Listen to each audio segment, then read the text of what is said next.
നമസ്കാരം. ഓ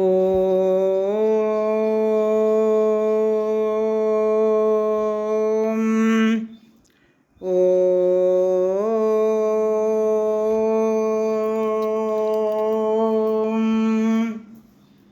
ഓ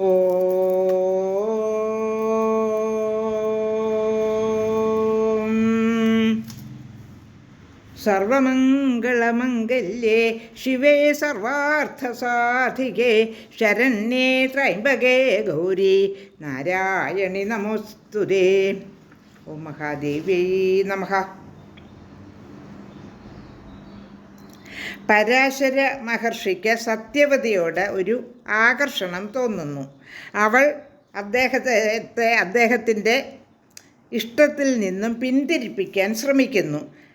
അങ്ങ് ഇത്രയും മഹാനായ അവിടുന്ന് മഹർഷി ഇങ്ങനെ ചെയ്യുന്നത് അനുചിതമാണെന്ന് സത്യവതി പറഞ്ഞെങ്കിലും മുനി അദ്ദേഹത്തിൻ്റെ ആഗ്രഹം പിന്നെയും അവളെ അറിയിക്കുകയാണ്. അപ്പോൾ തനിക്ക് മത്സ്യഗന്ധമുണ്ടെന്ന് പറയുമ്പോൾ 1 യോജന ചുറ്റളവിൽ കസ്തൂരിഗന്ധം പരത്തുന്ന മനോഹാരിണിയാക്കി അവളെ മാറ്റുന്നു മുനി.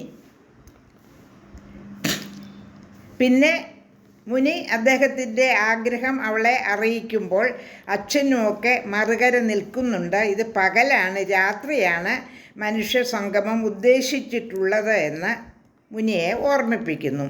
അപ്പോൾ എത്ര വലിയ മുനിയായാലും എത്ര ആത്മജ്ഞാനം തേടിയ ആളാണെങ്കിലും മനുഷ്യജന്മത്തിൽ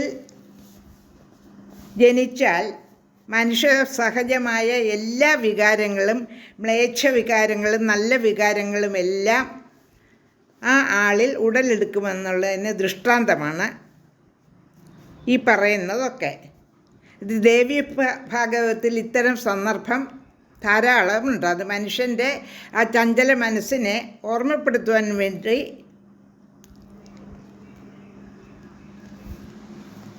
മഹാനായ എഴുത്തുകാരൻ എഴുതിയതായിരിക്കാം എന്ന് നമുക്ക് വിശ്വസിക്കാം.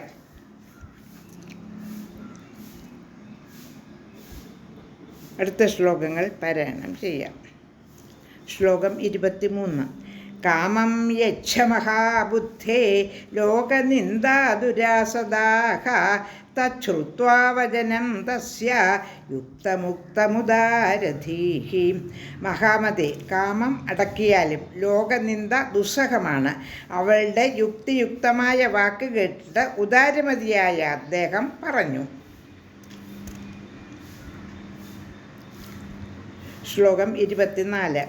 നീഹാരം കൽപ്പയാമാസ ശീഘ്രം പുണ്യബലേന വൈ നീഹാരേജ സമുത്പന്നേ തടേതി തമസായുധേ. ശ്ലോകം 25. കാമിനീതം മുനിം പ്രാഹ മൃദു പൂർവമിദം വചഃ കന്യാഹം ദ്വിജശാർദൂല ഭുക്ത്വാ ഗന്ധാസി കാമതഃ. 24-25 ശ്ലോകങ്ങളുടെ അർത്ഥം. വേഗം തൻ്റെ പുണ്യബലം കൊണ്ട് ഒരു മൂടൽമഞ്ഞ് സൃഷ്ടിച്ചു. മൂടൽമഞ്ഞുണ്ടായി നദീതീരം കൂരിരുട്ടിലാണ്ടപ്പോൾ കാമിനിയായ അവൾ അദ്ദേഹത്തോട് മൃദുവായി ഇങ്ങനെ പറഞ്ഞു: ബ്രാഹ്മണോത്തമ, ഞാൻ കന്യകയാണ്. അങ്ങ് എല്ലാം കഴിഞ്ഞിട്ട് ഇഷ്ടം പോലെ പോവുകയും ചെയ്യും. ശ്ലോകം 26. അമോഘ വീര്യസ്ത്വം ബ്രഹ്മൻ കാഗതിർമേ ഭവേദിതി പിതരം കിം ബ്രവീമൃദ്യ സഗർഭ ചേദ്ഭവാമ്യഹം. ഹേ ബ്രഹ്മജ്ഞ, അങ്ങയുടെ വീര്യം നിഷ്ഫലമാവില്ല. എൻ്റെ ഗതി എന്തായിത്തീരും? ഗർഭിണിയായിത്തീരുന്ന പക്ഷം ഞാൻ അച്ഛനോട് എന്തു പറയും? ശ്ലോകം 27. ത്വം ഗമിഷ്യസി ഭുക്ത്വാ മാം കിം കരോമി വദസ്വതത്. അങ്ങെന്നെ അനുഭവിച്ചിട്ട് യാത്രയാവും, പിന്നെ ഞാൻ എന്തു ചെയ്യണം? അതുകൂടി പറയൂ. പരാശര ഉവാച. കാന്തേദ്യ മത്പ്രിയം കൃത്വാ കന്യൈവ ത്വം ഭവിഷ്യസി. സുന്ദരി, എൻ്റെ ആഗ്രഹം സാധിച്ചു കഴിഞ്ഞിട്ടും കന്യകയായി തന്നെ ഭവിക്കും, തീർച്ച. ശ്ലോകം 28. വൃണീഷ്വ ച വരം ഭീരു യം ത്വമിച്ഛസി ഭാമിനി. അർത്ഥം: പേടിക്കുന്ന പെൺകൊടി ഇഷ്ടമുള്ള വരം ചോദിച്ചു കൊള്ളുക.